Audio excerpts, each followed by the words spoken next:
Powered by Melodic Digital Marketing Solutions. The Couture 303 podcast is now officially sponsored by Dapper Turkish Barbers in Hunts Cross. You can find them on Wood End Avenue and they do the full service there. The hair, the beard, the ears, the nose, the cutthroat, hot towels, the lot. It's the only barbers I ever go to. Fantastic service, great lads. No need to book, just pop in and see them 7 days a week. If you want a nice sick fade like mine, you will not be disappointed. The absolute best in the area. That's Dapper Turkish Barbers, Wood End Avenue, Hunts Cross. And now back to the show. The Couture 303 podcast with Jay Viper.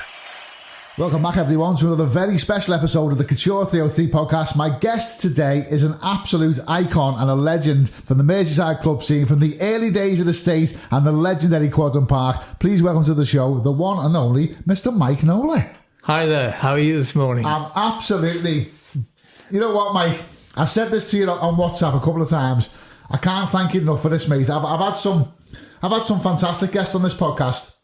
And I've had some legends in the scene sat right where you're sat now.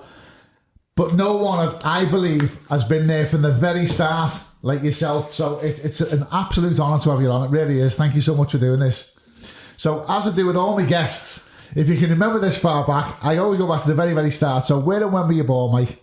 Right, I was born in Southport on the 20th of November 1951. Yeah. Which makes me 72 years old. Jesus Christ. Yeah. And I've actually, I retired from my daytime job in 2011. Yeah. So I've been retired for 12 years. I'm obviously still DJing. Yeah. I was a civil servant, and when I hit 60, I just thought I've had enough. I mean, there can't be many DJs who are 72. No, there's one or two. There's one or two. Kerkovian, what's his first name? Is it Francis Kerkovian? He was. I don't know. Yeah, he was a disco DJ. Right. Okay. In the late 70s, and he crossed over into house. Yeah. I mean, Frankie Knuckles would be nearly my age. Really? Is he? Yeah. No, he's dead, isn't he? I mean, he had complications with his type 2 diabetes, and he was also overweight. It's always a problem. You know, people don't realise how important it is not to be obese. Well, looking at you now, you've definitely kept your weight off, mate. Yeah, Fucking hell, you're putting me to shame, I tell you. So what was your home unit like? Did you have brothers and sisters? Well, basically, the story is this. My dad was from Waterloo, my mum was from Bootle. And under the scheme of things, I'd have been born in Crosby or Waterloo. But my dad's Auntie Mabel inherited a railway cottage in Southport and said to my dad in 1950, would you like to rent it, do your deal? And my dad thought, yeah, it'd be nice to live in Southport. So there were three of us. I was born November 51. My sister was born July 53, so she's 70 now. She lives in Leyland, and she's basically, like so many, a divorcee living on her own. And my brother, who was born in 1958, Andrew his name is, he lived in France, but he had his booster for his COVID jab and had a stroke, and that was it. There's a lot of stories about stuff like that. I know. I don't believe how we're keeping the that's lid a on podcast for another day, to be fair. And it is, I mean, it is so scary. There were three of us, but now there's only two. And when my brother died, I didn't have a passport, so I couldn't go to France to attend his funeral. So I went to school in Southport. I passed 11 plus, so I went to King George V Grammar School. But I only stayed at school till I was 16. And then I went to college and trained to be a ship's radio officer. Yeah. Because that's a role that doesn't exist now. Because, the deck officers do it all on the satellite telephone. But the first job was in retail at Burton's, the men's. I used to shop in Burton's. I didn't do that for long. I think I did about 6 or 8 months. And then I joined a team of people running a big mobile disco on Merseyside called Radio Doom. And I did that for... I remember that as well, John Kelly. John, he's dead, John Kelly. He passed away. He used to live in Netherlands, didn't he? Well, he lived in my flat in the 70s. Yeah. I lost touch with him, but I have a friend, a girl called Pauline, and she was his girlfriend. When John Kelly lived in my flat in Southport, Pauline lived with him, and she said that he passed away. He had cancer, didn't he? Yeah, there was Radio Doom and Radio F. Yeah, I don't know Radio F. Yeah, there's another guy who used to do Radio Doom as well. I can't remember his name now. He used to come out raving with us, and he was a lot older than us back then. Was that Dave? It might have been Dave, yeah. Because Dave was the founder of Radio Doom. That's it, was Dave, yeah. They call him Dave the Rave. That's right, Dave the Rave. Well, he passed away because, he's older than me. He died on his 72nd birthday, I think in 2018. Wow. He was 72 and he actually died on his birthday. Because I always remember, like, obviously, being from an older generation, we had a night in, where was I playing once? I was doing a DJ competition in Nation, it used to be Cream. And this Dave was there. I'd seen this guy, and I'd seen him in Garlands, I'd seen him in various nights we put on. And I always remember, because we all have mobile phones, as everyone does now. And I said, give us your number, Dave. And he whipped out a fucking notebook. Fucking hell, like, the old generation, it's strange, isn't it? So where would you say your musical influences come from? Well, growing up? In the beginning. In the beginning, there was house. Like so many people of my generation, I listened to pirate radio. And it was Radio Caroline. And at midnight, they used to do a show called The Midnight Surf Party, which was primarily soul music. Yeah. But yeah, Radio Caroline was a big starting, and that's what made me want to be a DJ, Radio Caroline. And who was the DJ on Radio Caroline back then? Well, the man I remember most is Big Jim Murph, the surfer, who did the Midnight Surf Party. And the other one is Baby Bob Stewart. Now, Bob Stewart spoke with a mid-Atlantic accent, but he was from Crosby. Shut up. And when I was 17, I went to a club and he was DJing because the ships had all closed down. And I had a conversation with him about, want to be a DJ, how do I go about it? And he said, well, look, I'm moving to Radio Luxembourg. Write your name down and I'll just put your name in that, see what happens. Yeah. And he did, and I got the job, but I never got paid. Yeah, that's radio for you. So what year was this? It was 1969. And when I said, what's the pay? He said, listen, you're not even old enough to be here, so don't take the piss. I wasn't there a long time. I was working with another guy, and he shaved his head, and then we got the sack. Because nowadays, you can see, you shave your head, nobody blinks. If you're a girl, you shave your head, nobody blinks. Exactly, yeah. It's the hell. So you got the sack for having a skinhead. Yeah, well, the thing is I could have said to Phil, well, look, I'll carry on. Yeah. And then you come back when your hair grows, but I just couldn't be bothered. Come back when your hair's grown. That's brilliant. And this guy's still a friend of mine. I see him now and again. He lives down south, but yeah, it was just, like I said, the world and his wife shaves his head now. Yeah. Well, that's like as you said there. There's women who have their hair shaved, and it's not a big deal anymore. No, look at what's the actor that won the Oscar for King Richard? He used to do a television thing with The Fresh Prince. What's his name? Oh, Will Smith. That's right. Yeah, and his wife. Yeah, well, she has alopecia. She shaved it off on No One Bats an Island. No, don't joke about it. Oh, can I get a slap for that, mate? I know, it was ridiculous. Will Smith will give it a crack for that. I thought his wife looked really well with the shaved head. Yeah. And I never knew that she had alopecia. Yeah. But there was a model, I remember the model who used to do Tomb Raider, Nell McAndrew. And I remember saying to my missus at the time, that's how you can tell a good-looking woman, because she can shave her fucking head and still look good.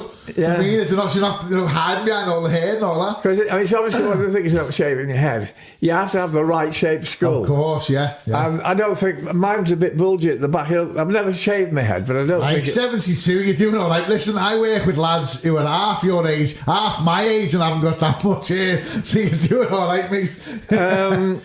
Funnily enough, this is just an aside, but when I started to go grey, I said to myself, I'm not ready for this. So for quite a number of years, probably from age, 45, 46, once a month, coloured my hair. Yeah. But I decided when I was 70, Just, well, the pictures I've seen of you, you had this bit of a Matt Chestnut, little mob going on. So you started on Radio Carolina. Was that your first radio gig? No, I didn't. I didn't DJ on the radio. I listened to that, and listening to that made me realise this is what I wanted to do. Right, sorry. My apologies. Now, naturally, I wanted to be a radio DJ rather than a club DJ, but it's not easy, as I'm sure you.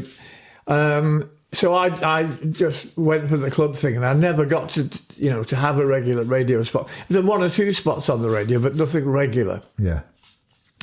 Back in 1990, I was offered Radio City, but the pay was derisory. Yeah. I mean, it really, because it's such a lot of work. You've been 2 or 3 hour show. Everything's got to be written down, and you've got to agree your playlist with the producer. It takes like almost a whole day's work, and really it was the money was buttons. Yeah, it's funny because obviously I've been on In Demand now for close to 12 months now. And it's the perception versus reality. I've got people come up to me in work saying, "Oh, you'll be leaving work soon when you're on the radio." You're fucking joking, aren't you? Fucking hell. Yeah, it's one of those things that... one of the things I like about the present technology, if you like, all of these internet radio stations, I know you're on In Demand, but all these internet stations, which is a specialist, whether it's Northern Soul or reggae, it almost gives everybody a chance to be a DJ. I'm like what we're doing now, podcasts, YouTube, all the social media, TikToks, all that kind of stuff. It gives people a platform. I've had people come up to me, I'm really praise the podcast because they haven't heard from these DJs for years. You're not mainstream. It's a strange, it's a funny thing, isn't it? And I'm experiencing this now. I've been with my missus for nearly 13 years. Nearly 13 years. And when we first got together, I wasn't DJing. So in the past 2 years, everything's kind of ramped up again. I'm on the radio, I've got my podcast, and gigs are coming in thick and fast.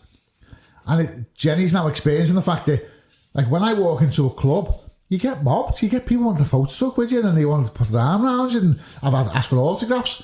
When you walk around the house, no one knows who the fuck you are.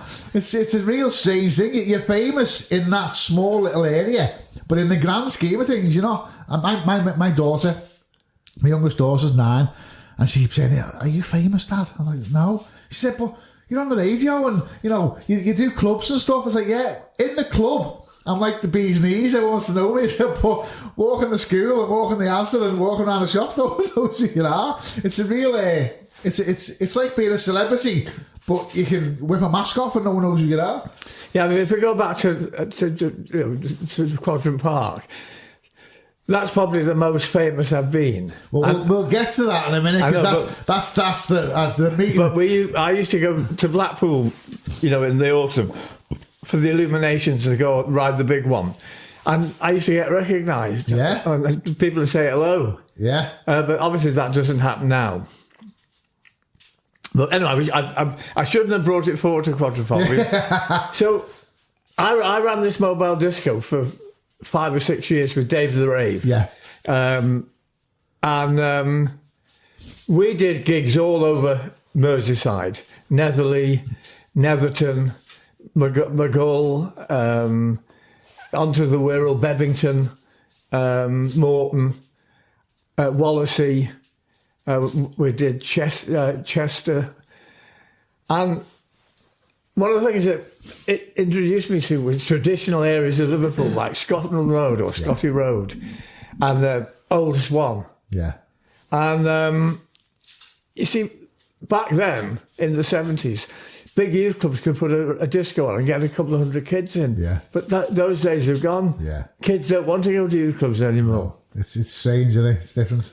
And then at the weekend, we do at colleges and universities. And back then, there was no Hope University. It was Christ College and St Cath's. They were the Catholic colleges. And I.M. Marsh was the PE college. Edge Hill College at Ormskirk, now Edge Hill University. So this combination of colleges at the weekend and youth clubs in the week, we were working 13 nights out of 14. Jesus. We had a big 3-ton truck and loads of equipment. But it's hard work. Well, that's it. People don't see that, you see. People don't see the other side of it. You know, I've had people say to me as recently as a couple of weeks ago, you know, oh, you're so lucky. I think it's not. You know, I fucking worked hard for all this. You know, I fucking grafted my arse off. I've got a day job as well, so I work shift. So I'll come home from work 10 o'clock at night, speak to my missus for half an hour. She goes to bed, and I'm in the kitchen then. I'm editing stuff, or I'm making stuff, or I'm doing stuff. You know, people don't see the other side of it. They just see you on stage and think, oh, he's got this fantastic job. The fucking graft that put, you know, it's not easy, is it? See, you know, if we so in 1978, a media project called Merseyside Visual Communications Unit approached me, and they said we want to establish a recording studio, record local bands, and we're going to see if you'd come and do it for us. Yeah. And I thought, yeah, it's just what I wanted. Now, back then, it was only initially a 4-track. I don't know if you're familiar with the 4-track tape with the big spools on. Yeah. And the studio itself existed. It's the analogue version of what's sat in front of me now. So basically what you had, they had 2 rooms with a glass mirror, a glass window between. They had some really good microphones, and all we needed to buy was a big pair of monitor speakers and 2 tape recorders. And I did that from, 78, 79, 80. And in 1980, I built a new studio, which was 8-track. Ooh. And we... cutting edge. we approached a charitable trust called the Toulouse Gulbenkian Foundation. And they sent a man over, and we played him a load of our tapes and showed him pictures, and we got $2,500 to buy a second hand. And what year was this? 1980. So $2,500 back then. What's that? That's got to be 50 to 100 grand in today's money, isn't it, surely? So but that bought us an 8-track tape recorder. But what we were up against was there was a lot of competition. And the 8-track studio never really took off. So after a year, I left it with Dave Hutchman and my mate. And I went to university for 3 years because it was just, you could see that it was struggling. You just couldn't quite get enough work regularly, you know, to pay 2 wages. Yeah. So October 81, I went to Liverpool University and I did a degree in electronic engineering. And then after I got that, I did my master's degree at UMIST, University of Manchester Institute of Science and Technology. And then I just became a college lecturer. Yeah? I did that for, I think it was 12 years. And was the thought then that the DJing kind of thing was put to bed? Yeah. That was just something you did in your younger days, and that was put, you know, that was it? Well, when I went... when I graduated in 1984, I went to the pub, as you do, and sat on the pavement with my pint. I'm thinking, oh, what's next? What am I going to do? Because I hadn't agreed to do the master's degree at that point. And the next day, a girl rang me and she said, look, I'm promoting at the Cavern. It's a replica of the old Cavern. And we're going to be doing 6 daytime sessions, Monday to Saturday, and Friday and Saturday night. Are you interested? So I said, yeah. So dust off the old headphones. Me and Andy Carroll did the Friday and the Saturday, 1 each, and it was only until midnight. Yeah. And then I did 5 of the lunchtime sessions. There was a band on at lunchtime. Yeah. It was 12 till 3 because back in '84 there was a 3 o'clock curfew, and there was 2 hours where you know, pubs and bars were serving. And once a week, Andy worked in a record shop, but when he had his day off, he'd come and do that day. So it was just a big hole in the ground, really, the Cavern. Yeah. But it was nice. It gave me work straight away. And then sometime in August, the resident DJ from the State came in. His name's Frank Cooks, and he said, look, I'm getting married. I'm going on a honeymoon, and I want you to stand in for me in the State, you know, while I'm... So, yeah, I can do that for you. So what year was this again? Sorry, 84? So what that led to was in November. So that was September we stood in for him. But he threw the towel in November, just... an argument with the boss over the student night pay. Yeah. Because the pragmatic argument was, I'm here for the same number of hours, playing exactly the same record, so the money should be the same. Of course it should, yeah. So anyway, I got the State. So when I was teaching, I was also the resident DJ in the State. But, you know, I was 33 or 34, and you think, well, I'm getting a bit old now, you know. So, and in 1984, no notion of acid house. Yeah. You know, actually, in America, house music was just being born. Yeah. So what were you playing in the State? Oh, it was alternative. We called it alternative dance. It was basically Frankie Goes to Hollywood, Dead or Alive, U2, Simple Minds, Talking Heads, Joy Division. Like edgier side of pop. Yeah. Yeah. But dancey. Yeah. I suppose U2 are particularly dancey. But it wasn't straight disco, and it wasn't charts. Yeah. I mean, some of the records we played were in the charts. And once you get into a big club like that, and you know the State holds 1,500 people, you can write to all the record labels, say, "Look, I'm the DJ at the State." Put me on the mailing list.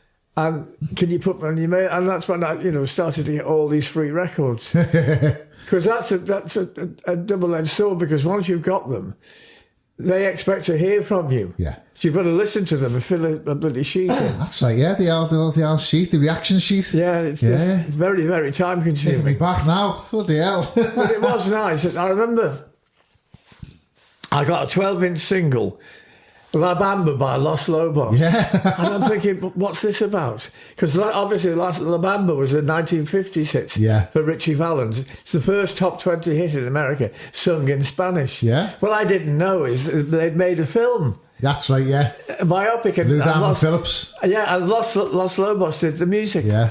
So we played that. It's not an obvious one to play, but we played a bit of rock and roll. And then in 1986, I went to New York to attend a music business event called the New Music Seminar. And that's where I discovered house music. Yeah. And I'm just, I'm there. I'm in the DJ competition, the turntablism. Yeah. And Chad Jackson from St Helens has competed. And hear the drummer get wicked. Yeah. And he was very good, actually. He was. Chad Jackson, what the hell. And I can't remember who. Jazzy Jeff won. But I was wearing a suit, and some young kid came over and said, who are you? What do you do? I said, I'm Mike Knowler. I'm a DJ from Liverpool. I work in a big club called The State. He said, do you play house music? And this is 1986. Yeah. And I said, I have no idea what house music is. We play music in the house, does that count? I think I'd heard the term house music, but I didn't know what it was. And this young fella, he said, well, it's like a cross between New Order and Philly Soul. And it's played in a club called The Warehouse in Chicago. So I said, well, jot me some titles down. I'll investigate it. And that was the turning point. I mean, it must have been hard to get hold of house music. Well, not in America. Yeah. Now, so you're in New York, yeah. Okay. Yeah, but what happened while I was in the seminar? English record labels were there, and they were doing deals with the American, the DJ International tracks. So by the autumn, house music started to be released. Yeah. It's 86. And obviously, I don't know what month it was, but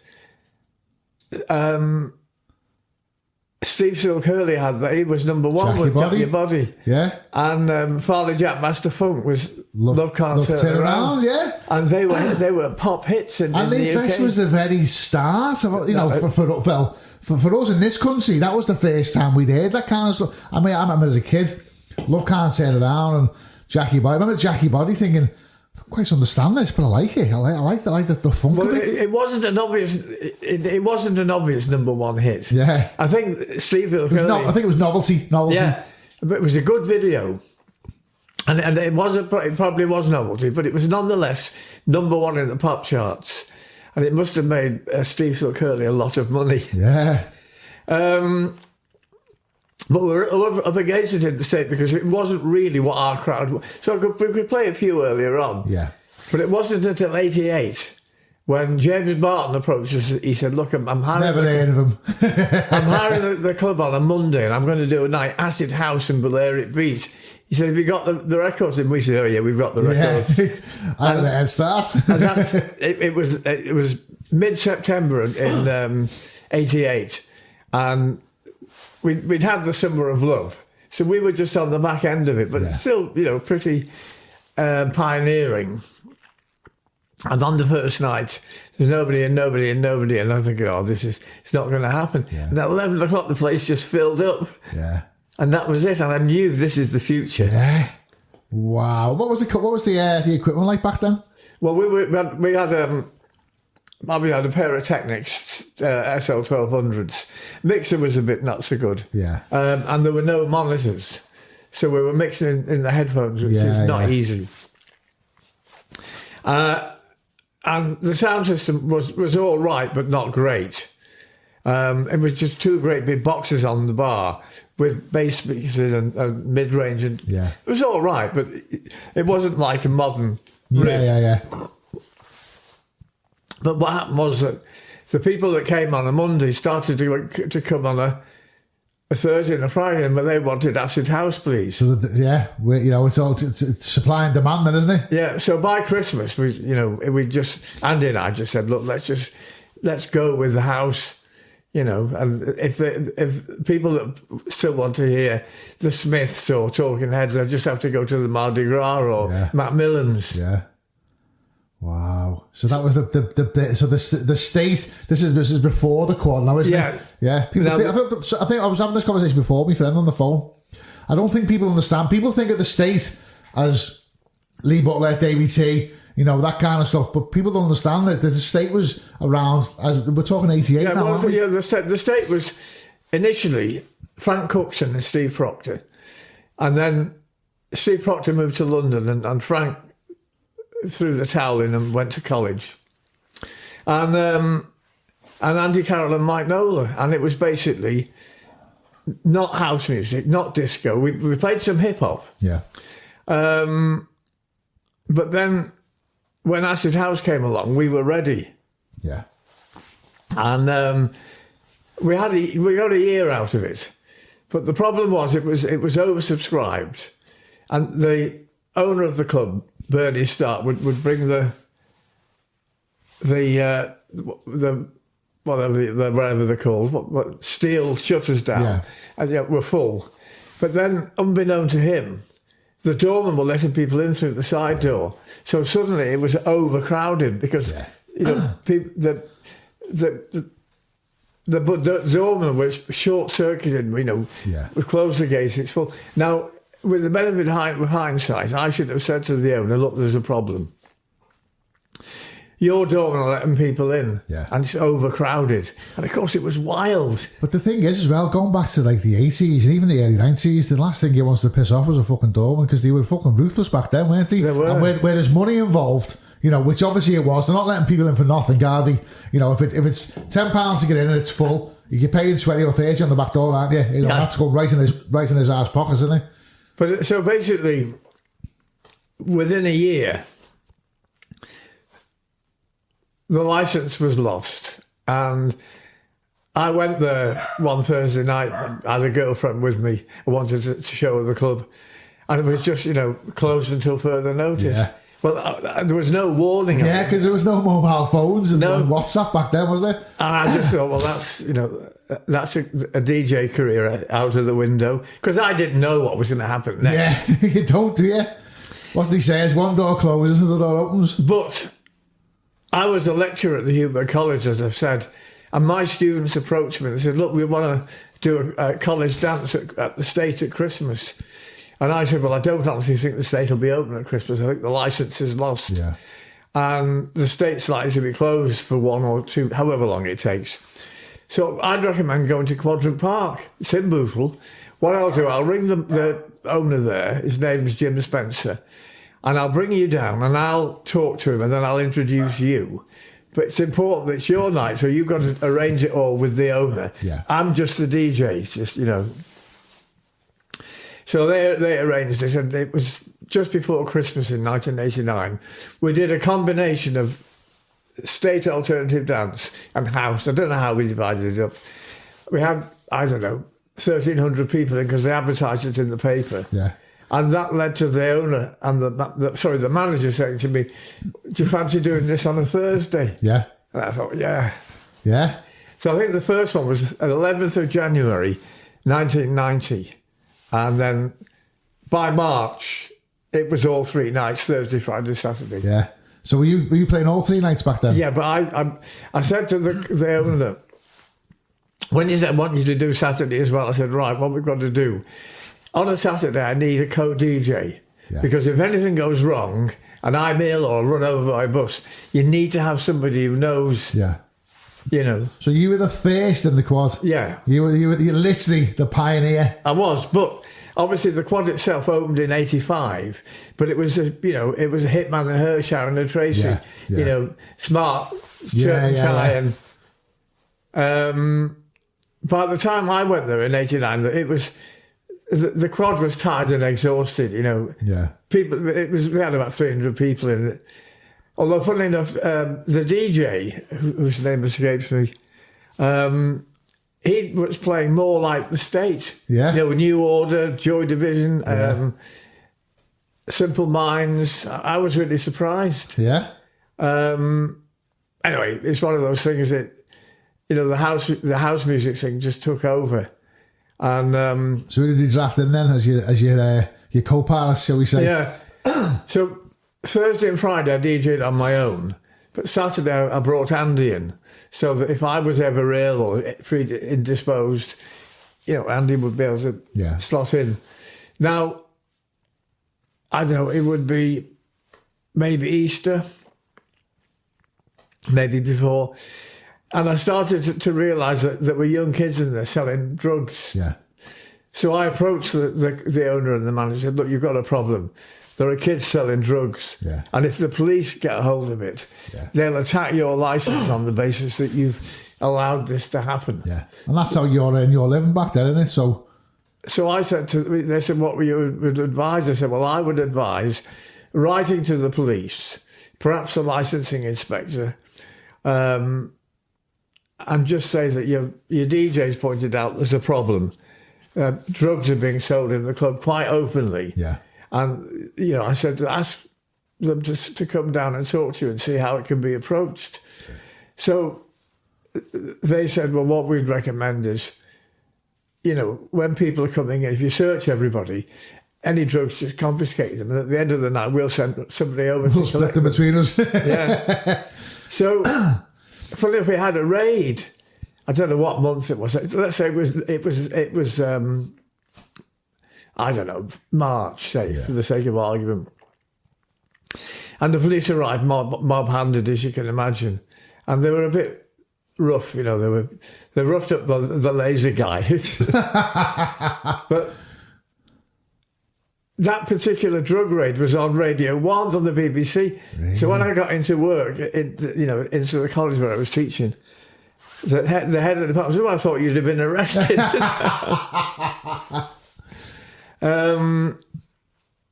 So that was, you know, it's one of those things that if I hadn't been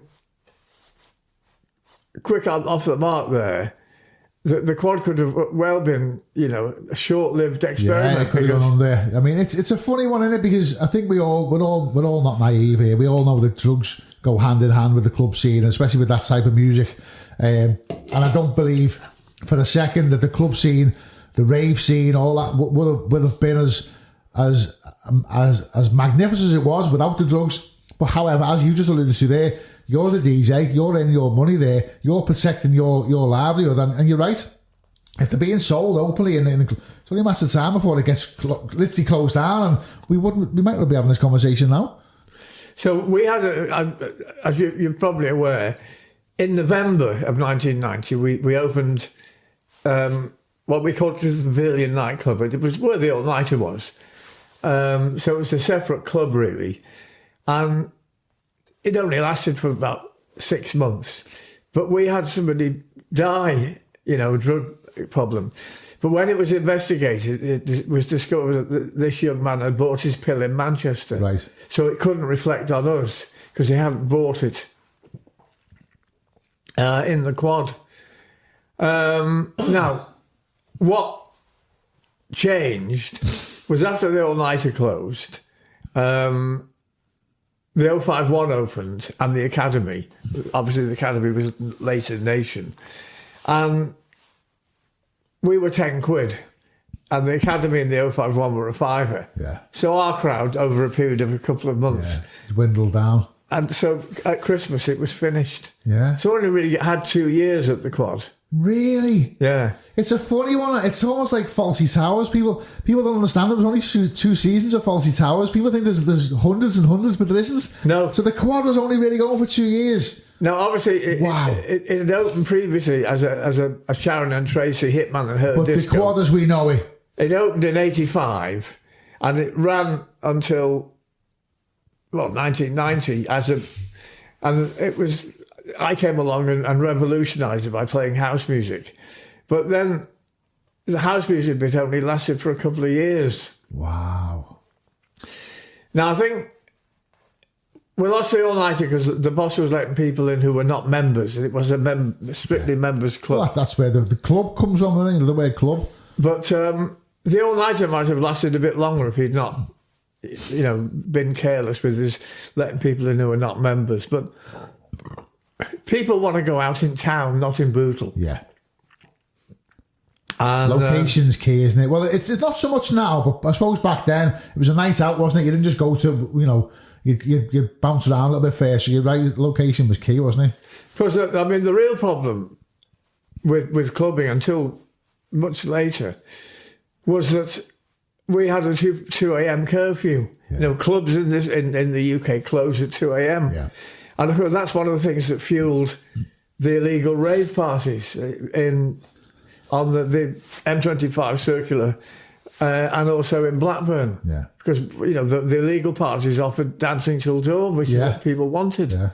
So if you lived in Barcelona or Copenhagen or any number of places, your club would be on till 8 or 9. Yeah. But in the UK, it was 2 a.m. And it... really, that's what fueled the illegal rave parties. I think if we had clubbing till 8 in the morning, I don't think the illegal parties would have taken off. Exactly, because it's supply and demand, isn't it? If you can get it legally somewhere, you're not going to get it illegally. There's the whole thing with this, and I've got quite a strong opinion on drugs in this country. I think a lot of the knife crime we get in this city is drug related. You get young lads selling weed. He's selling on my patch, he's having me off for this. If you legal, and I don't smoke, by the way, I'm not just saying it's not a personal thing, I've never smoked. If you legalise marijuana, I can guarantee knife crime would drop dramatically, because a lot of it is to do with predominantly marijuana. He's selling on my turf, he's kicked me door and he's robbed my stash, he's robbed my crop, he's and if it's legal, you eliminate all that. Yeah, I know. No, I've never smoked because I tried it when I was a teenager. It didn't really agree with me. Yeah. But just as an aside, I had a girlfriend a while ago, 2015, 2016, and she discovered under her son's bed the paraphernalia of being a drug dealer. Yeah. The drug dealer's phone and the stuff he was scales selling. and the bags and all that. And she didn't know what to do. So I said, well, I can't advise you, but... to say he'll have to do something because if he gets caught, he'll go to jail. Yeah. I think the thing is as well, I've had this conversation off with a friend of mine. I think if you're a drug dealer and the door goes in, you better pray it's the fucking police, because at least the police aren't going to do nothing really bad to you. If you're a drug dealer, they're ruthless these days. It's getting worse and worse, and where money's involved, there's no compassion at all. So. When the quad closed, I've been doing bits at the club that was called the Hard Dock Cafe, and that was on the dock. Yeah, Stanley Road. So when the quad closed, I moved there for a couple of years. So you were in the dock as well? Yeah, I was the first resident DJ in the dock. Oh my God! Dropping knowledge here, boys and girls. But I was working with a young DJ called Alan James, and he was playing hardcore techno. And if I went on after him and playing house... yeah, it's a drop in energy, isn't it? So massively. I just thought, I'm not arguing, right? I'll just adapt my style to... to suit. To suit. It wasn't difficult. And we had guest DJs on. We had Carl Cox quite regularly, Groove Rider, Jumping Jack Frost... I've just was speaking to Jumping Jack Frost it's about 2 days ago. I was coming on the podcast, funny enough, from Nigel. It's one of those things that what happened was towards the end of 92, Alan James and I started to play some trance, and it wasn't what the promoters wanted. They just wanted, and we got the sack.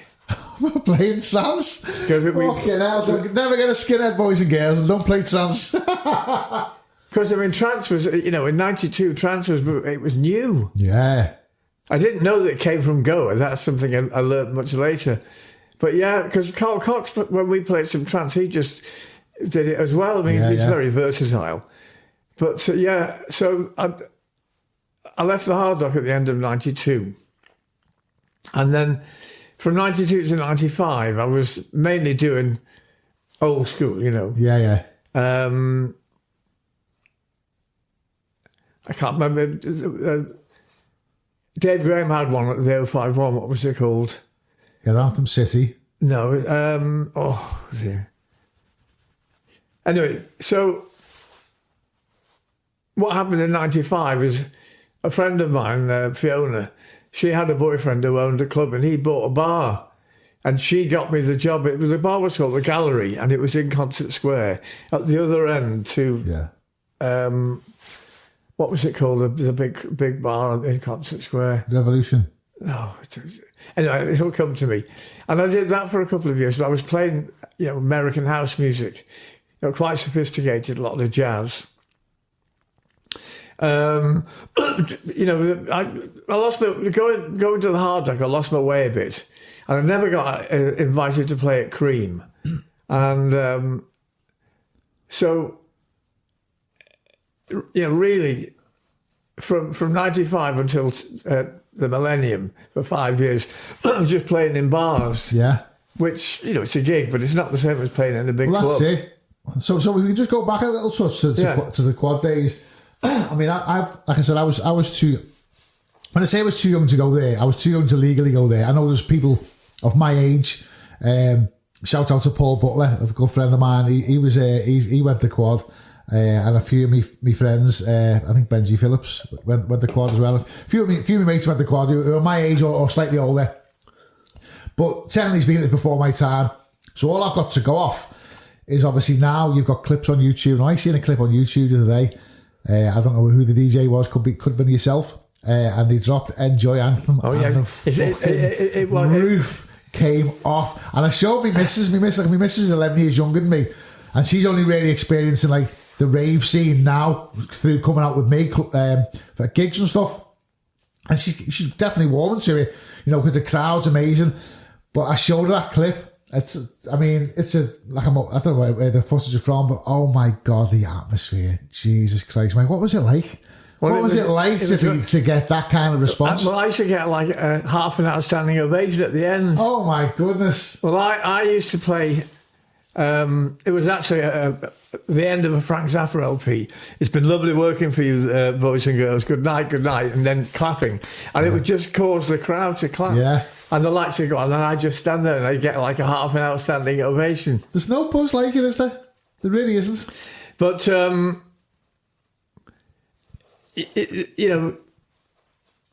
there's been very few venues as good as the Quad in terms of that explosive. It's like, people said to me, it's like being in the Cop. Yeah, well, I imagine, yeah. And really now, the kind of nights that Lee Butler puts on can give young people an idea of what it was like, but it's still only approximate. Yeah. I mean, we caught, obviously I'm 48 now, so I started going to the Drome in 1994, and I think we just caught the tail end of that. And obviously you were there right at the start, and I know For me, the drone was the best thing since sliced bread. I've never seen anything like it. And we got pops like that where six would say a certain tune, and you get that roar of the crowd, you get that cold rush over you, oh my God, and you felt like you were part of something. Like, I imagine what it's like being in the Kop when Liverpool score. But it was nothing, like I say, we got the tail end of it. It wasn't the same, but you don't get that anymore. No. The closest thing we've come, I funnily enough, I played, you might not know this, like, but about 2-3 weeks ago, I played at a dock reunion. It's called Back to the Dock. A friend of mine called Lee Hall runs it. And they have all kind of DJs on from back in the day and newer ones as well. But it's predominantly music inspired by the dock when your friend Alan was there and stuff like that. And I played a drone classic set, and I had the MC from the drone, MC Cyanide, he MC'd for me. I'll tell you what, fucking hell, it was good. Oh my God. I mean, it's the closest I've come to like being back there. You know, there's clips there on my Facebook and Instagram, and I play this tune, Point Break, and you know, you're able to go, oh, what a tune, all that, and it's just been goosebumps on your arm. You must have got that every day. See, towards the end of 91, Dave Graham, who had been a fun pub DJ, an entertainer, he wanted to play at the Drone, and he wanted house music. So he employed me and John Kelly to show him how to do it. Yeah. And, you know, he booked me, and then the next week he booked John Kelly. And Dave was just watching us, you know. And then obviously he became... Dave Graham? Yeah. And so by 94... No, I think I did a couple of gigs at the Drome as late as 95, but they were like one-off old bank holiday type of thing. I remember them, actually. I remember them. But yeah, the Drome was a fantastic club, and it was called Life. Yeah, and then they moved Life to Bowlers. To Bowlers. That's right, yeah. Madness, isn't it? Yeah, I used to go to Bowlers. Yeah. But yeah, so if we go back to, you know, the early 2000s, the regular gig I was doing was called Hazy Days, and it was at I can't think what the club was called. Was it the Lemon Lounge? Say again? Was it the Lemon Lounge? No. I remember Hazy Days. That rings a bell. That. And it was basically run by a train driver and his mate, and they had. I wasn't the resident. They had Vertigo was the resident, and I was the backup. And they also DJ'd, and it was really good. But what went wrong was that after a while, they were getting these plastic gangsters in from Huyton, you know, and that was more than the Dortmund could do to control it. Yeah, and I think that these lads were going behind the bar and having themselves a drink and stuff. And I think the Dortmund said to the owners, "We can't police this; it's too dangerous. Yeah, it's too much for us." Because the Dortmund said probably some of these young kids are armed. Yeah, almost certainly. Yeah, and it's not worth the risk. So we lost the night. I think it was New Year's Eve 2006, and I was supposed to be DJing, and it was cancelled. Yeah. I just wish I could remember the name of the club. But going back to what we said before, I mean, that would not have happened in the 90s because Dortmund had less legal restrictions, shall we say. I mean, I've been, as I'm sure you probably seen before me, I remember going clubbing in the 90s, and the Dorm would think, no, I'm not knocking fuck out of someone, you know, for whatever reason. And then obviously it all got started. Obviously they got a little bit too heavy-handed. Obviously there was, I'm guessing up and down the country, there was probably fatalities and stuff like that. And then obviously now it's the badge now, isn't it? The yellow badge on the arm, and you get someone stood on the door of a nightclub who looks like he couldn't stop a running tap. You know what I mean? And I know it's.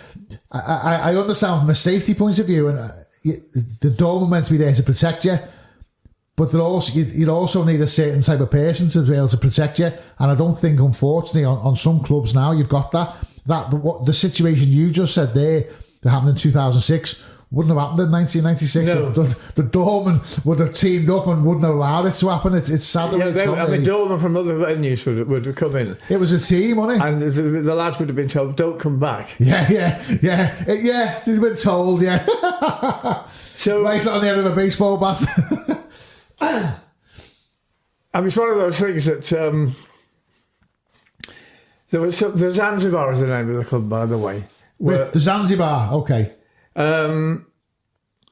So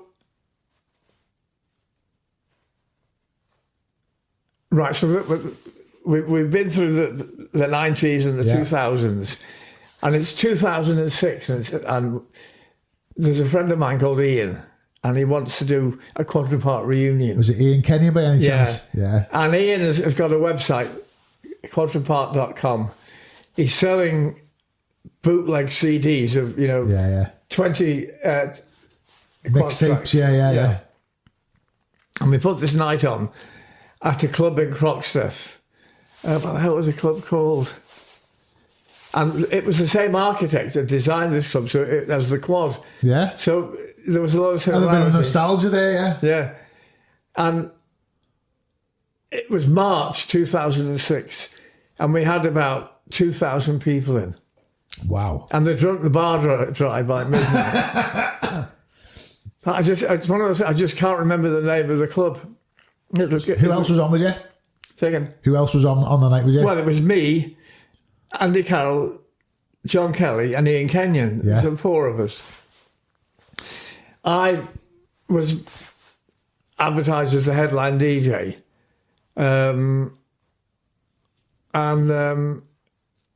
It's just one of those things that, it was just amazing to get 2,000 people in. And it's a different crowd as well, obviously. I mean, you're 72 now, so 2006, how far back we go now? 18 years ago. So where were you in the landscape of things with age-wise? Obviously, when you were playing in the Quad, were you older than a lot of the punters? Yeah, well, when I was playing in the Quad, I was 36, 37. Right, and the average age was probably about 18, 20, wasn't it? Thereabouts. I mean, I didn't look as old as I was, but I was in my late 30s. I mean, I turned 40 in November 91 when I was still DJing in the Quad. Other DJs were like Mike Pickering from the Hacienda's about my age. And one or two of the American DJs, like, can't think of his name. But mostly, most of the big DJs, including John Kelly, are like 10 years younger than me. You know, Paul Oakenfold, people like that. Yeah. And now in their early 60s. Well, of course, I'm in my early 70s. So what kind of guests, when you played in again, going back to the Quad, sorry to harp on about the Quad, but going back to the Quad, what kind of guest DJs? Well, so it was predominantly yourself, Andy Carroll and John Kelly were the main three. What we did, Andy Carroll and I talked about it. We said, look, this is our gig. So what we didn't want to do was allow young DJs to come and have a spot in our... Yeah. It wasn't our job to give young local DJs a helping hand. So we deliberately booked people who were from somewhere else. Yeah. So, for example, in July of 1990, might have been August, Andy went to California to stay with his sister, and he said to me, book Laurent Garnier. Wow. He said, this is his phone number. He's quite well known. He does the Hacienda parties. Ask him if he'll do... And I rang, Laurent Garnier, and I said, we'd like you to play at Quadrant Park, these dates. And he spoke English with a Manchester accent. It was really weird. But he became our main guest DJ. We could advertise him. The Frenchman is back. Yeah. And then I think Mike Pickering and Graham and John Da Silva have both played as guest DJs at the Quad. we had Frankie Bones, who's obviously American. Yeah.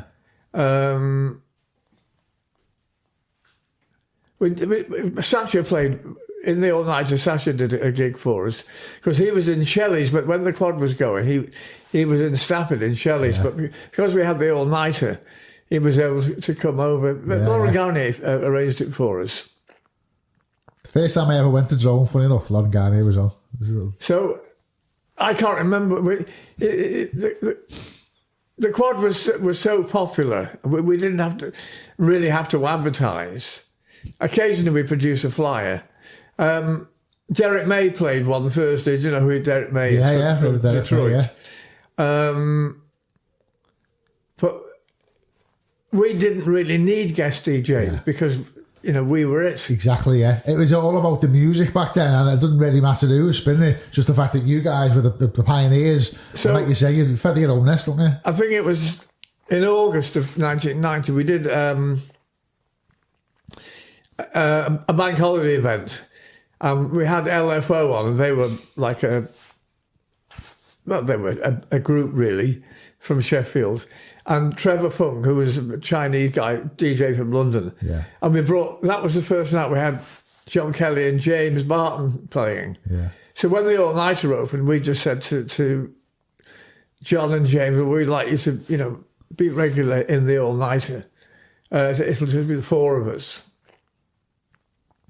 And so that's how, they became Quadrant Park DJs. Yeah. There was a young kid on called, what was his name? And he used to do the warm-up from, the all-nighter opened at 1, or it might have been midnight, and he did the first 2 hours. Yeah. Gary J, he called himself. He was from Wrexham. And then, John Kelly and I and Andy Carroll and James Barton, we did the 2 a.m. till 8. Yeah. That's 6 hours. So the quad days, so what was your personal situation back then? Did you have a girlfriend, wife, kids, something like that? I was married in the quad, and I was having an affair that led to me getting divorced. Yeah. I was going to say, because there's a lot of, you were a god. Like you say, you standing ovations and all that. You don't get that anymore. No, so a girl absolutely jumped on me at the end of the night. She was drunk. And I've been looking in the audience thinking, I wonder if there's any girlfriends out there for me. So this girl just, I thought, well, you'll do. It was just one of those things you'll do. And she was only 18. She was quite unsophisticated.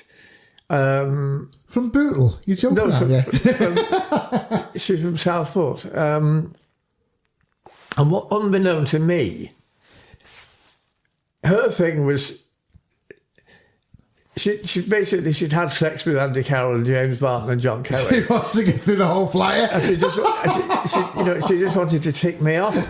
I don't honestly think she saw me as an ex-boyfriend, but I was looking for somebody because my marriage was a bit stale, and I wanted somebody who would go clubbing with me. Yeah, go the Ascender on a Wednesday. Yeah, and then stay over in Manchester. You were just next on A-list. Yeah, so I actually went out with this girl for 3 years. It led to me getting divorced, but it didn't, because she was so much younger than me. It didn't really lead anywhere. Just led to my divorce, and that was it. So what's your, like, when the transition happened between vinyl and digital, was that something that you embraced, or was it a concern, or do you still play vinyl? Or I play digital now, but initially I was a bit of a Luddite, and But understandably, because again, you were around from the very beginning. Yeah. So it's hard to unlearn something that you've done since the beginning. So let me just explain something. In 1978, whenever it was, the American DJ started to mix or beat match. Yeah. I didn't have Technics turntables, so I couldn't do that. Yeah. And it was almost like science fiction. Yeah. These DJs that seamlessly go from one record to the next on the beat. Yeah. And then it wasn't until 85 I went to Switzerland, and a mate of mine was DJing in a bar or a club, Happy Night. And he could and was beat mixing. Yeah. And that was really the first time I paid attention to it. This is, I think it's, I don't know, July 85. I'm in the State. I've been in the State for a year, or nearly a year. And suddenly I'm with a DJ in Switzerland and he can beat mix. So I watched him and I asked him, just, show me a few tips. And I went back to the State. I got 2 copies of New Order and True Faith, whatever it was. Yeah. And I just learned how to match the beats. Yeah. It was not difficult. Funnily enough, it's I think it was Steve Cocky was telling me that's how he learned off, because DJ Trick said get two copies of the same record, put them at the same pitch, and that's how you'll get the grips of the mechanics of it. And then obviously you learn with different speeds and you learn to use your ears and stuff like that. So that meant that when we went Acid House in September of 88, both Andy and I knew how to beat mix. But you couldn't have been an acid DJ with it. If you couldn't mix, it wouldn't have worked. Now, this fella, he's still a friend of mine. He's still a DJ. He's a bit older than me. And he lives in Switzerland. But I said to him, you were pivotal in me learning how to beat mix, because I realised it was essential. Yeah. And I just went back to the club and got 2 copies of the same record and learned how to do it. Yeah. So I've only been... I think it was about 2015 I started to play digital. Yeah, and what equipment were you working on then? Well, obviously back then, in a club it would be the CDJ 1000 Mark III. Yeah. And they didn't take a memory stick. Actual CDs, yeah. And that was the last CD decks I ever had, that. Yeah, the CDJ, the Mark IIIs. So I learned to beat mix on CD, and it was CD, using those. And then I was speaking to a DJ, I can't think, I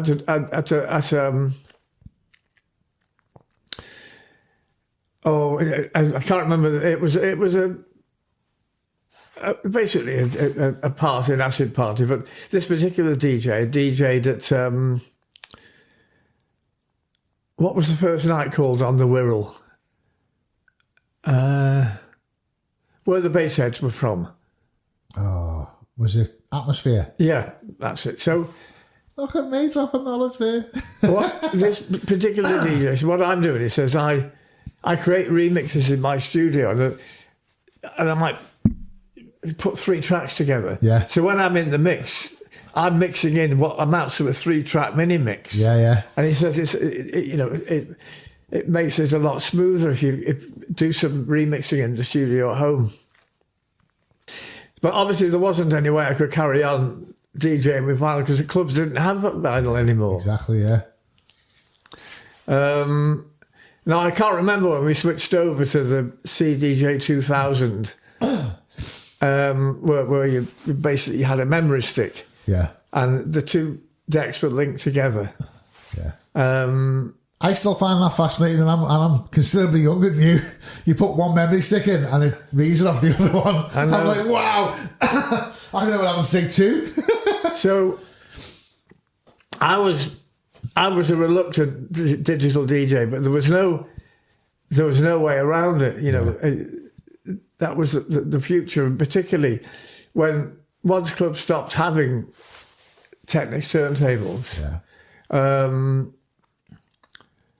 It was Reminisce in, I think it was 2013, and Lee Butler booked me, and I couldn't use digital at that point.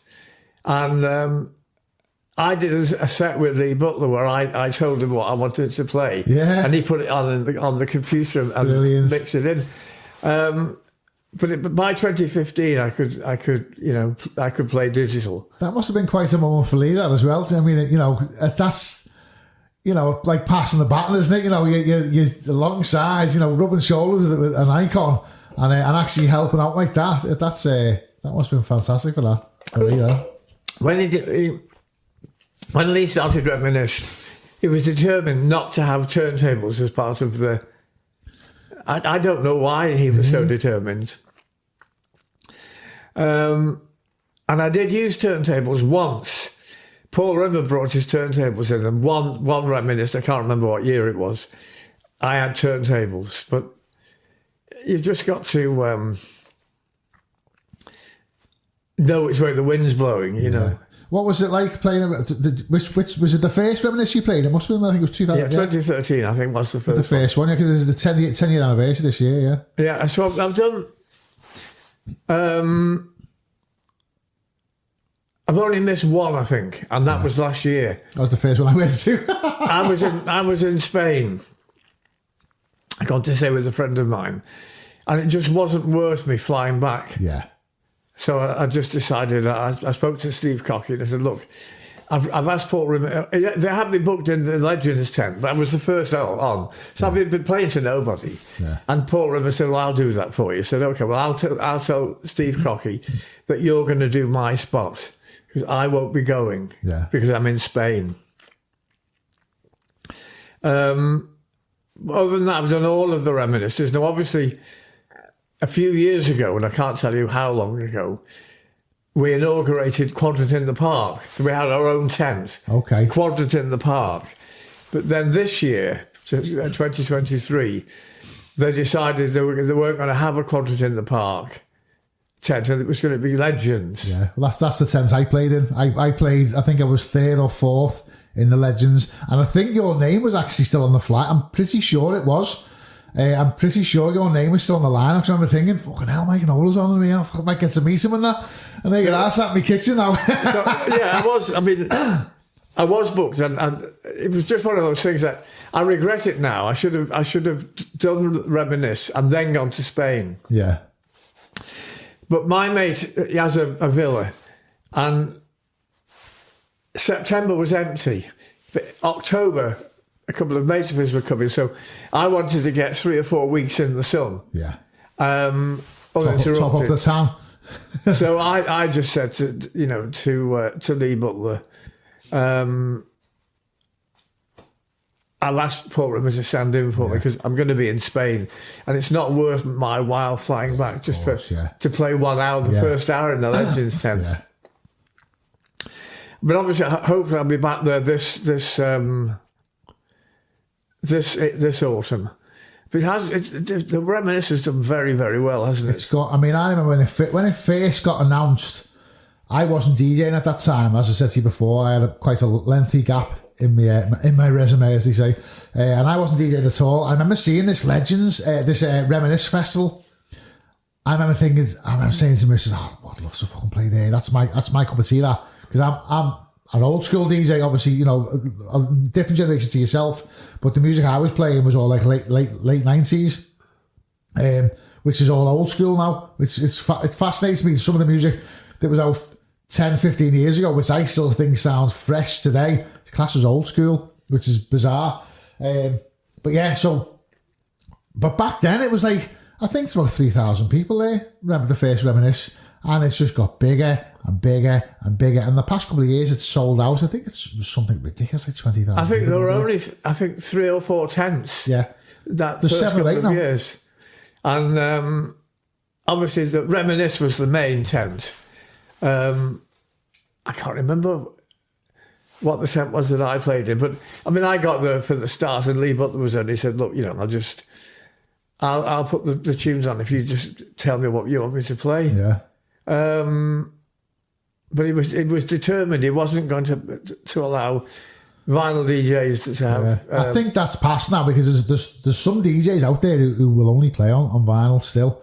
I'm fair enough. I mean, when a lot of clubs, I played Back to the Dock recently, and most clubs, and when I played the obviously Stu Allen passed away. They had the Stu Allen memorial, and then every year now in November they have the Stu Allen Festival. I went to the Stu Allen Memorial and was lucky enough to get invited to play at the Stu Allen Festival the year after, and I've been booked again for this year. When they have an event, like with Back to the Dock, you've got your mixer, your 2 CDJs and a 2 vinyl turntable as well. You've got to, you might book a DJ, let's say, example, Lauren Garnier, and he turns up with a record box and you've got CDJs, you're like, fuck, what are we going to do here? You can't send them packing if, he's still got someone on pay, isn't he? Well, that happened to me. We booked it at the 50th, and I said to the guy, ideally I want to play vinyl, so if you could, when you hire the equipment, Yeah. There were no. When I got there were no turntables. What? So I got a big fuck-up box of records, but I had my memory stick. Luckily enough. And I had a couple of 45-minute mixes. Yeah. So I just played one of those. See, back in the 80s, you never left home when it was a condom. Now it's a fucking flash drive, isn't it? Yeah. With tunes on. So this man, whose 50th it was, I can't remember his name, he'd given me a list of tunes that he wanted. And I basically accommodated him on these mixes. But what he hadn't taken account of is a lot of the people who were there as his guests, that wasn't what they wanted. Yeah. They actually wanted the 80s. Yeah. And the DJ that was on, whose equipment we were using, he was able to Yeah. So I played a couple of 45-minute spots, but it rather cleared the dance floor because it might have been what the party giver wanted. It certainly wasn't what his crowd wanted. Yeah, I've had something quite similar recently. I got booked for an engagement party, and the guy who booked me, I'll mention his name actually, Steve Riggs. Shout out to Steve Rooney. And he messaged me saying, make sure you bring all this kind of stuff. And I had my flash drive, and I put loads of hard trance, European techno stuff on. And when I went in there, the DJ before me, he was the resident in the club. He was playing Shaky Shimmy, and everyone was bouncing. And I was thinking, geez, this isn't going to go down well at all. So I had to kind of accommodate. I didn't have many singy ones and bouncy ones, but I had to just make use of what I had and kind of formulate a 2-hour set together out of stuff which was going to try and keep the dance floor flowing, because I knew full well if I dropped a hard trance track now, the fucking dance floor's empty and I'm not going to get them back. So I had to accommodate it. Well, I suppose the art of DJing, I suppose, isn't it? You be prepared and all that kind of stuff. Yeah, I mean, on a similar vein, I was booked to do a gig in Blackpool, and there was the warm-up DJ. He played all the big tunes. 9 o'clock he started, Yeah. and by 10 he played all of the big tunes. Yeah, anthem bashing early on. And I said to him, what you've done, you basically mean that I can't play those records now. Fuck me over. That's what I'll do what I fucking want. I said, well, if I was as big as my son, I'd break your fucking legs. There's an art to being a warm-up DJ, and part of it is the etiquette of not anthem bashing, because the person who comes on next to you, that's their job to play all them. So obviously I wasn't able to play Asher and I can't remember what else was big that month, but it meant that I was playing really a bit left field. Yeah. But the promoters, great set. You've avoided playing all those obvious anthems. I said, I wasn't going to. There's a story. I wasn't going to repeat what he just played, Yeah. And anyway, I said to him, the thing is this, that Green Bins is a Blackpool DJ, and we've had him on twice. I bumped into him, funny enough, at the Stu Allen Festival. He still always wears the green glasses, doesn't he? So I just said to this lad, basically, you'll never play at the Quad because you're a cunt. No, I haven't seen Green Bins for a lot, but we had him on in the Quad, the late 1991, when really it was going downhill a bit. And he's a great DJ, still DJing. He's still cracking on now. Yeah. And he's still wearing still wearing the Green Bins, yeah. Since the name. So there was a DJ, and my memory is really, I'm struggling with it, but we had him on at last Quadrant Park reunion as the guest DJ, and he basically has no hair now. He shaves his head. And I said to Lee Butler, we had what's his name on back in the Quad when he had hair. Well, I thought that obviously I've had a lot of hardcore DJs on my podcast, and And, you know, the MC Lively's got no hair. DJ Slipmat's got no hair. You know, DJ Demand, he hasn't been on yet, but he's got no hair. You look back at all the hardcore DJs, and they all had ponytails back then. You know, I mean, Sasha was the same. Yeah. And he's bald now. Lauren Garnier had no hair, long hair as well, didn't he, back then? Is he bald now? I think so. I've not seen Lauren for a long time. The Lauren Garnier story is, my wife and I went to Paris, and we hooked up with Lauren Garnier for, you know, a couple of evenings. And we went for a meal. And Lauren Garnier wanted steak, and he wanted it burnt. In other words, well done. Yeah. But my wife had been going to college. My wife was Chinese from Hong Kong. She speak French. So she ordered him French. And he just pissed himself laughing. I felt mortified. But, so going back to, you asked me about guest DJs. Yeah. I can't remember all of the DJs that played, but I do know that from the Hacienda, it was Mike Pickering and John De Silva. And we had, I suppose Lauren Garnier was also a Hacienda DJ, because in the beginning he had played in the Hacienda, and he did the remote parties. And then Steve Proctor, he was a friend of mine. He'd been a DJ in the State. So I gave him a go in the club on a Friday night, and then he also played in the all-nighter. But we didn't really need guest DJs, because, you know, the place was rammed. The four of us were very competent resident DJs. I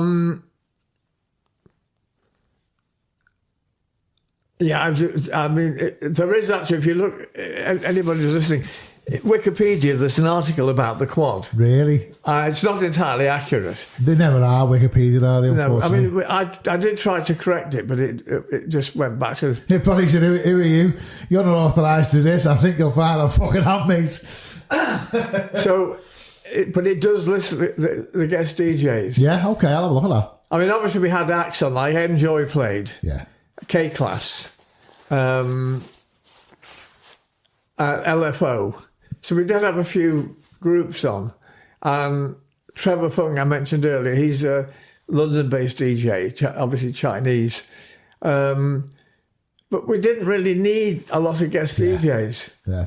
We did an all day at Easter in 1990. We had the Jam MCs on from Manchester. Yeah. But I mean, they weren't that well known, but we put them into, you know, just to, because they weren't expensive, and they were quite good at what they did. Yeah.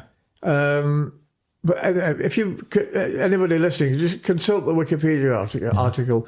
It gives an accurate list of the guest DJs that we had.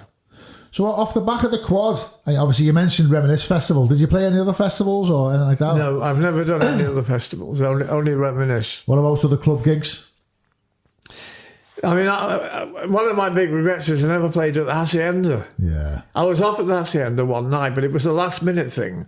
And I'd had no sleep the night before, and I thought, I just can't face going, you know, to play the club I've always wanted to play in, and I've had no sleep. So,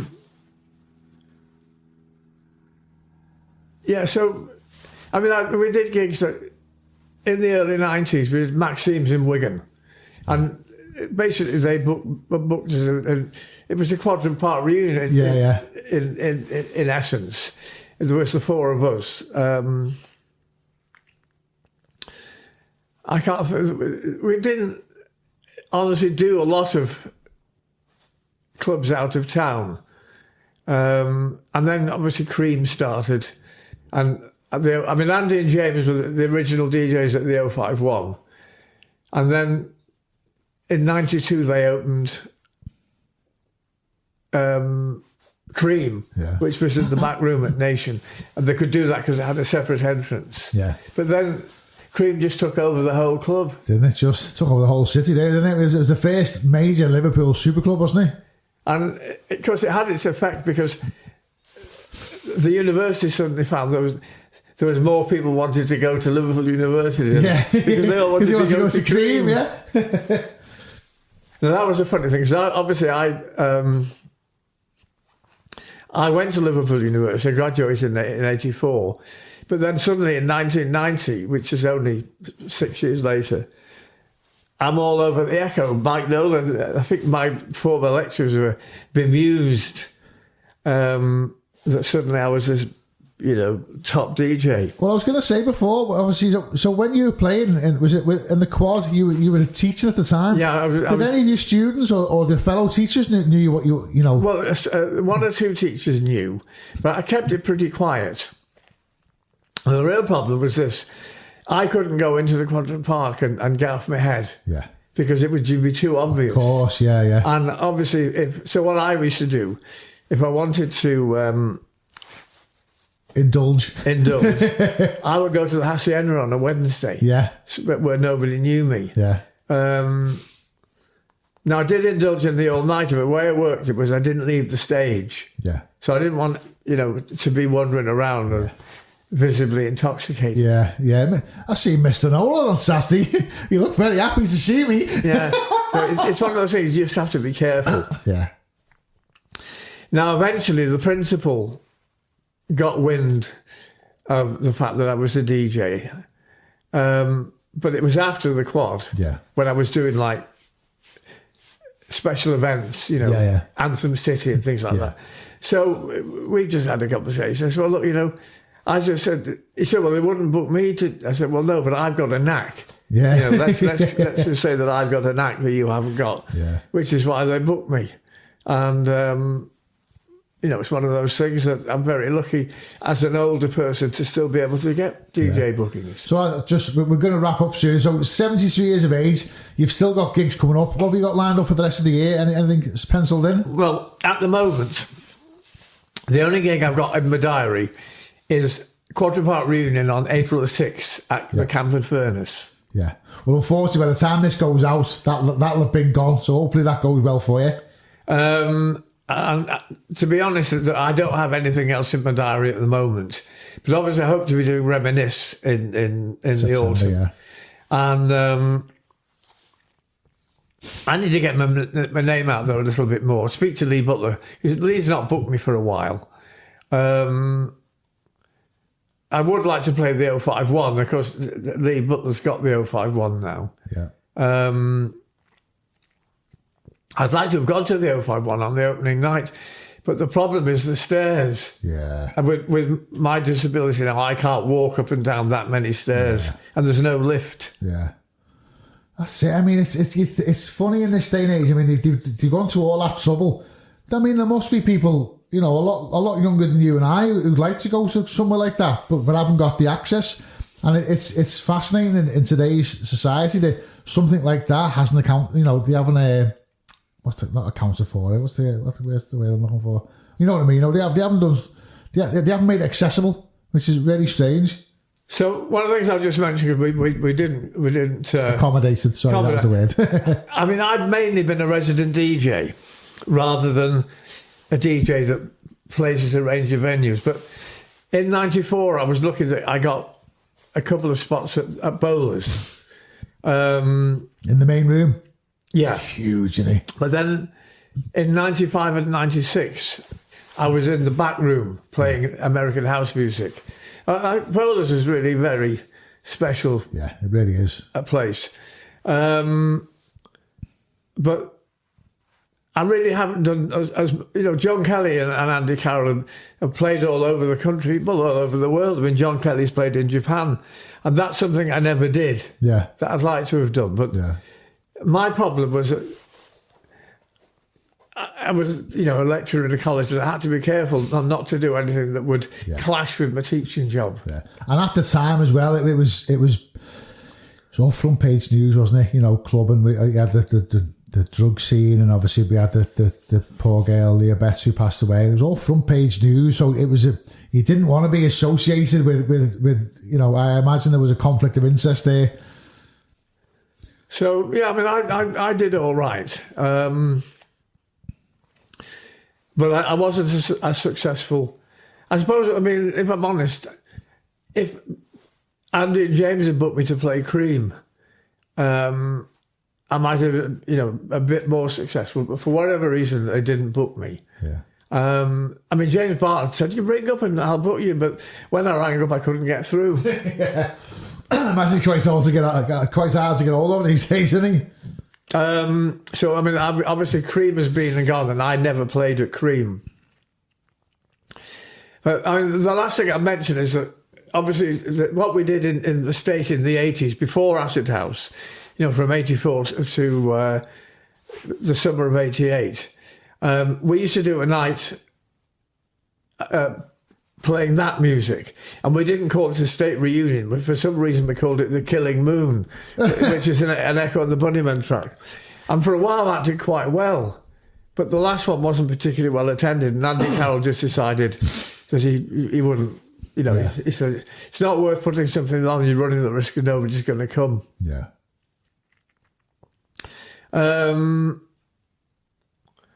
So, yeah, I mean, what I haven't mentioned is that early on, when I was still a teenager, I was playing Northern Soul. Yeah. And unfortunately, I sold all my Northern Soul records, at the turn of the millennium, because now there's a resurgence again, isn't it? Yeah, it's everywhere. But like with the old school as well. I mean, to be fair, I probably wouldn't have got back into DJing if the whole old school thing hadn't come back. But it's coming back massive. I know. You got Reminisce bar on Matthew Street, cases specifically for old school. You got Davey T doing a soul same thing. That's old school, like 80s as well. A bit of Northern Soul and a bit of Aretha Franklin and stuff like that. So everything, it's all fashion, music, all comes round in circles, doesn't it? So it's one of those things that if it hadn't been for the old school thing, I wouldn't still be DJing. Yeah. Because I stopped buying new records in 1999 as we switched over into the new millennium. And the fact that, I suppose old school is like 88 to 98, isn't it? Well, it's just, we had this conversation. So obviously I've got a radio show on In Demand. For me, I won't play anything, and it always seems bizarre, I won't play anything unless it's over 10 years of age. But if you look at the stuff that got 10 years ago, that's what people class as old school. Now, before I started the radio show, I put a little thing on Instagram saying, what do you class as old school? Is it 90s or is it anything over 10 years of age? And the majority of people said anything over 10 years of age. Yep. Now, I class old school as late 80s, early 90s. That's the proper old school. But there's some of the stuff I play on my show. I play stuff from 2008, which... it's mad that's classed as old school. Yeah, no, obviously I don't do anything beyond 98. Well, that's your niche, of course. Yeah, so it's a 10-year niche, 88 to 98. But as a 72-year-old DJ, I wouldn't have any gigs if I didn't play old school. Of course, yeah. Well, to be fair, I mean, we've had, again, Lee Butler. Lee Butler's been pigeonholed as playing what he plays, the chart, the commercial, singy, happy, piano-y stuff. But I know from experience, Lee Butler likes some of the stuff. I play on the hard edge of things, like Alan James was playing the hardcore techno.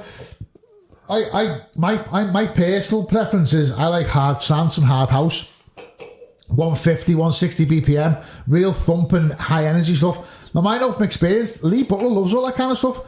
But when you book Lee Butler, the expectation is he's going to play, shaky shimmy and all that kind of stuff. And it's a shame, really, because I don't think... I'm sure he's like a fucking pig in shit. He's made up, he's flying, and but I'm sure he'd love to play that kind of stuff out. Like yourself, you get pigeonholed, don't you? The last time I heard Lee Butler play, I remember he did play Insomnia by Faithless. But yeah. I mean, that's words fail me. I've seen Faithless 3 times, and I went to London. He passed away, sadly, didn't he, Maxi Jazz? I went to the Brixton Academy to see their very last gig. Yeah. Yeah, and of course, Maxi Jazz is dead now. He passed away, didn't he? Yeah. But yeah, I mean, I know Lee Butler does like the harder stuff, and he has got a reputation for playing dance around your handbag stuff. Yeah. Well, that's it. You've got to lean into that. You've got to lean into your strengths, haven't you? And that's what you're booking you for. That's the way it is. Right, we're going to wrap up now, Mike, with some quick fire questions. All right. I will take your first answer and your first answer only. Mike Knowler, quad legend. On chips, ketchup or mayonnaise? Ketchup. Alive or dead, who would you like to watch in concert? James Brown. That's a popular answer, that. Spitting image or the young ones? The young ones. Summer or winter? Summer. What scares you? Getting old. Custard donuts or jam donuts? Jam donuts. Ooh. Alive or dead, who would you like to have dinner with? Frank Zappa. Pineapple on a pizza, yes or no? Yes. Rocky 3 or Rocky 4? 3. What superpower would you have? To be invisible. Where's he gone? Well, there he is. Puppies or kittens? Kittens. If you had a time machine for one day, when would you go back to and why? Well, I suppose I'd go back to 1990. I wouldn't go to the Quad, but I'd go to Shelley's. I never went to Shelley's. Yeah. and specifically, I go to Shelley's on a Saturday night to hear Sasha play. Yeah. Who's your favourite DJ or dance act? Well, really, I suppose it's difficult to say, but Laurent Garnier is the house music DJ. But I like Jazzy Jeff. Yeah, he's very clever, Jazzy Jeff. Yeah, but we'll stick with Laurent Garnier because I've booked him, I've worked with him, I admire him greatly as a DJ. Yeah. Chinese food, Indian food, or Italian food? Chinese. And the last question: what's the best podcast you've ever been on? Well, I mean, probably this one. Probably, Mike. Fuck off. No, I've only done 3 podcasts, including this one. The one I really want to do is with Lee Butler. Yeah. Because he wants to basically talk about narcotics. Yeah. Because, I mean, Lee Butler has been an addict. Yeah, he's quite open about that. I'm hoping to get him on mine, and that'll be one of the things we'll touch on. And that's something that's never happened to me. I mean, I've dabbled in narcotics, but I never did cocaine in particular. Yeah. And I've never been addicted. Yeah. But, there were people from back in the day who actually ended up on heroin through ecstasy. You've had a look at your escapees, obviously, and the podcast not finished now, but you've brought it up. I've had a lot of DJs on my podcast who've fallen into that trap. Young lads, lads my age, and they're in the rave scene, late nights, late, and you start by taking ecstasy because it's recreational, you want to have fun. Next thing you know, it's 2:30 in the morning and you've got a set at 3 till 4, so someone offers you a little bump of cocaine. Before you know it, it's coke. Saturday becomes Sunday and Sunday becomes Monday, and then you start on a Thursday and the week just draws in, and before you know it, it's just a constant cycle and a constant loop. And well, that happened to Lee, didn't it? Yeah. But one of those it didn't happen to me, but I was a teacher. Yeah. And then after that, I was a civil servant. Yeah. And having a regular daytime job meant that I had to discipline myself. Well, you're sensible at on. You knew, I've got to go to work Monday morning and I can't go to work fucking high as a kite. So whatever I'm doing on a Saturday's got to stop on the Saturday. Sunday's my rest day, back in work Monday. Whereas if someone hasn't got a Monday to Friday job, it must be quite difficult. You're in a party, Saturday leads to Sunday, Sunday goes to Monday, and before you know it, it's midweek. So if we go back to 2015, I was involved with some lads who were part of Narcotics Anonymous, and I did a couple of gigs for them.